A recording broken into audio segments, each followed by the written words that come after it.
Brandon Marshall's sort of always been the guy. Now he's got the guy, Odell Beckham Jr., there to tango with. Well, it's a good thing. He's at the point in his career where, yeah, you would love to be respected as a number one. Is that important in the grand scheme of things? No. You want to go to a team where, one, you can be a contender, and two, you can still help the team. You look at last year and what the Giants were able to do. Certain games, they would have these huge moments. There'd be great production. And then there's games where they couldn't put points up. They're waiting for Odell to have one big play, one big slant route, one big catch in the red zone. But they had their issues.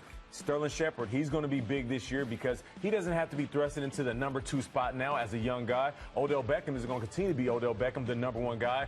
Brandon Marshall could be brought in as a 1B guy in this team. I mean, he's getting paid good money, but more importantly, he's more focused on the end of his career. Peter Schrager, before we went to break a couple seconds ago, he said it. Listen, Brandon Marshall's thinking about more than just football, but getting back to football, maybe this year is the year that he finally gets to the playoffs. I think it's a win-win. A long Hall of Fame type career, and if he gets to the playoffs and helps his team further into the postseason, this could work wonders, not just for his brand as a player, but his brand as a TV personality. And I'll just throw this last thing in there because people want to know, Nate, how does this make sense, X and O's?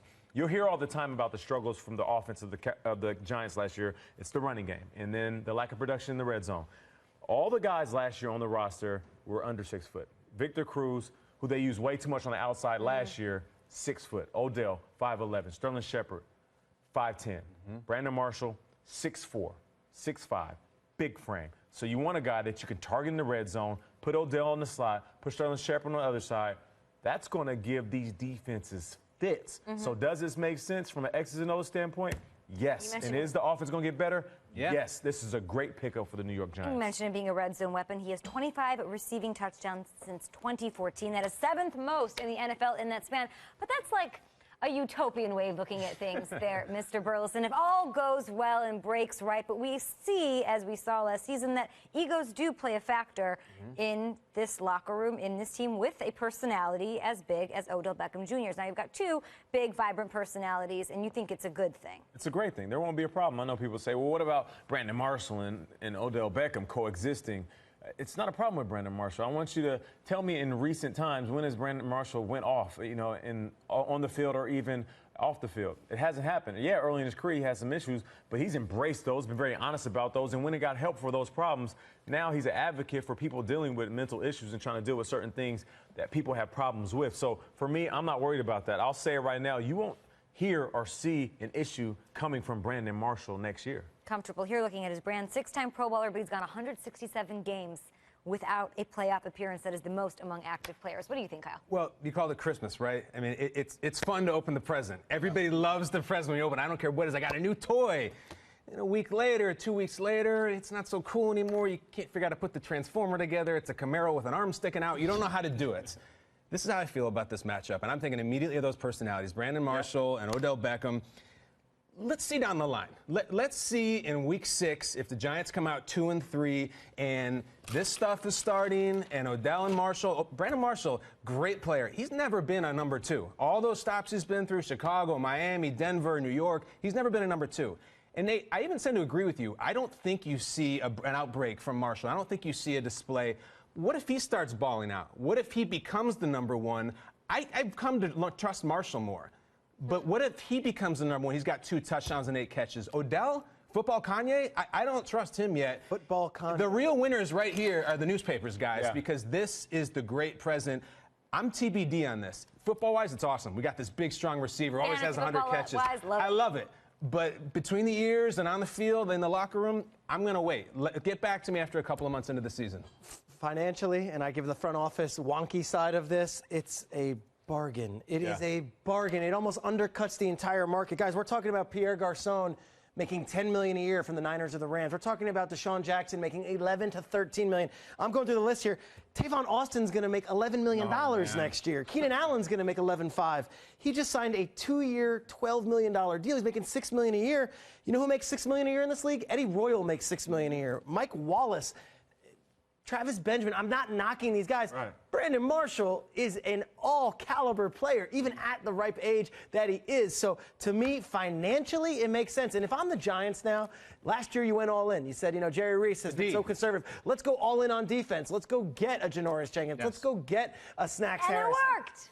Guess what? You go out and get go get Adrian Peterson. You need a running back. Go do this. Like, if you're going in on this, don't go half measure. You can't be half pregnant. I say, be that team. It worked last year on defense. Everyone rolled their eyes when they gave Olivier Vernon that huge deal.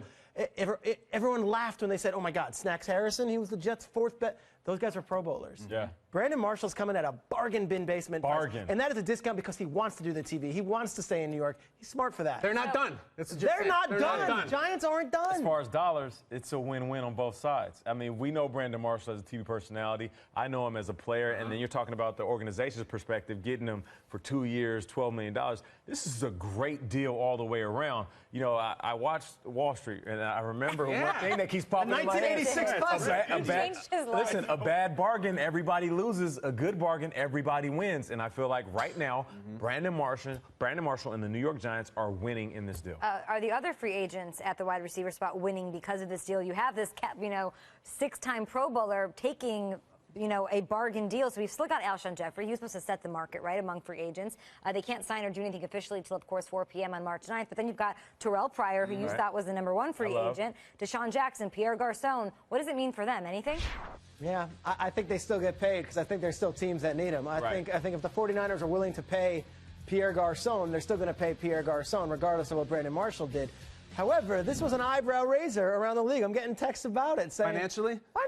Look, $6 million is something to roll your eyes at. He's 30. What is he? 34 years old. 32 years old. 30, he's not a young guy necessarily in football terms, but Brandon Marshall could still play the game, and he's taking money as a 2 or 3. When Brandon Marshall, you can make the argument, is still very much a 1. But I think we all understand why, though. I mean, now he doesn't have to pack up the U-Haul and move to a different state. He doesn't have to take his family and his kids and have to find a new school and get settled into a new community. I feel like now he's like, you know what? I'm just going around the corner, and I still can go across to Manhattan and do my job in TV. So for me, I think he understands, and you said it best, he understands the light at the end of the tunnel, and knowing that I can make a decision right now, take a few dollars off, and then make a few more dollars later when I'm done paying. In our media world, I think there's 32 teams, but if you want to be in the biggest media market, if you want to be on the back page, get in there of this, you got to be in New York. And if you want to be that guy, there's 2 teams. It's the Jets and it's the Giants, or the Dallas Cowboys. It ain't the Jacksonville Jaguars. Sure. All right? He was in Chicago. It's not the Cincinnati Bengals. So if you want that career in media, you kind of limit your teams and you limit your options. I think of this, though. I'm looking at the NFC. I think they're better. If I'm the Cowboys and I'm the Falcons, the Packers, you got Brandon Marshall, you got an old journeyman receiver, I'm not that worried about it. I'll tell you why. I think they're better as a team. They still don't have a running back. They didn't run the ball at all last year. Super Bowl with bad running back play. Years ago. Last year, they came up short against the Packers because they didn't have to run. To Peter's point, are they done? Would they go crazy and get Christian McCaffrey in the draft? Would they go Adrian Peterson, Eddie Lacy? To me, I thought they would get a running back. There's a lot to choose from. They are one of the running back needing teams. Now we got something. What if they do go get Christian McCaffrey? Then we got something. Right now, it isn't woo the Giants. It's whoa, watch out for the Giants. No doubt. And here's the thing. We keep talking about the relationships and the dynamics between Brandon Marshall and Odell, possibility of them coexisting. But I want to ask you a question, KB, and I think we're on the same page as this. What do you think the relationship is going to be like with Eli Manning and a guy like Brandon Marshall who comes in and works his absolute tail off, who has been there and wants to get in the postseason more than anything, put his head down, helmet on, goes to work every day with the blue-collar mindset? Do you think that a guy like Eli will start to develop a rapport with a guy like Brandon Marshall? I do. And I think Eli is like looking at his mortality, too. He's like, I got a couple of years left. I want to get that 3rd ring. But I do have to say, I think Eli's going to come with the perfect soundbite and the perfect thing as an ambassador and say, this is great, we're going to have Brandon. Let's see. We've had Brandon Marshall with his relationship with his quarterbacks tumultuous. Very true. Let's talk Cutler. But right now in their career, I feel like they have very similar personalities. You do? Brandon Marshall and Eli Manning. Because you look at Eli, and Eli answers all the questions the right way. And when talking about Odell, when talking about Vic, when talking about their offense, talking about the running game, talking about everything, he always answers it the best way possible for a quarterback. He shoulders responsibility. He deflects it away from his team so he doesn't have to deal, or they don't have to deal with that.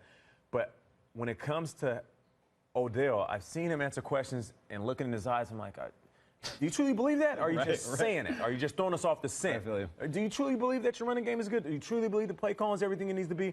I feel like with a guy like Brandon Marshall, he's going to come in and say, well, that's the guy I want. That's the guy I want to throw the ball to. Yeah. One question to you, and I think you're going to be insulted as a player and all this thing. Oh, good. Guy played in the NFL for how many years has Brandon Marshall been playing? 10 years, 11 years? Almost a decade. Hasn't been to the playoffs. Is that not a symptom of him? Is that just a coincidence or what? I mean, because people are listening. Brandon Marshall's never been to the playoffs. Yeah. If he was a quarterback, it'd be more of the symptom of the individual. But when it comes to Brandon Marshall and you're putting up these crazy numbers, I mean, how much more can you do on the teams that you're with?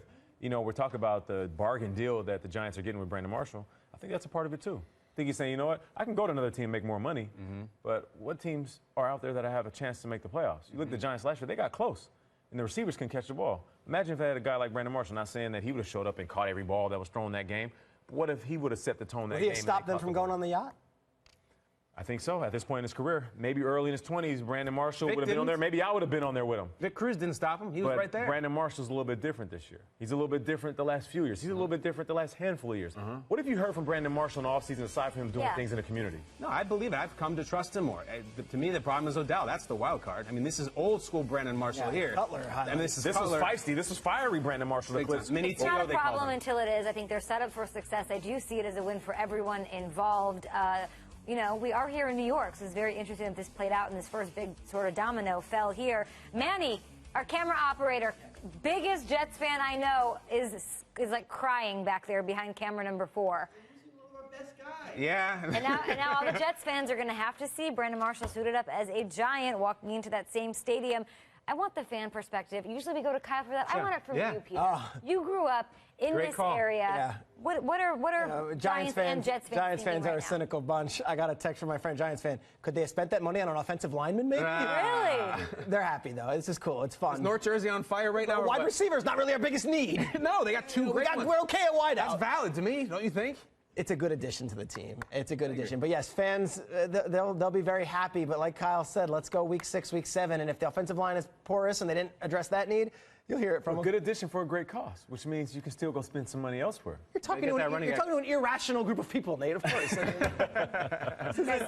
Brandon Marshall starting quarterbacks. I'm looking at the list of them right now. Yeah. We're talking Ryan Fitzpatrick, Geno Smith, Jimmy Clausen, Bryce Petty, Chad Pennington, Tyler Thigpen, Matt Moore, Jason Campbell, Chris Sims. May I go on? Unbelievable. I see you working, yes. Eli Manning. Eli Manning, 2-time Eli winner. Manning It's maybe now. the best he's had. And that's just the Back to first cover. free agent wide receiver to make a move.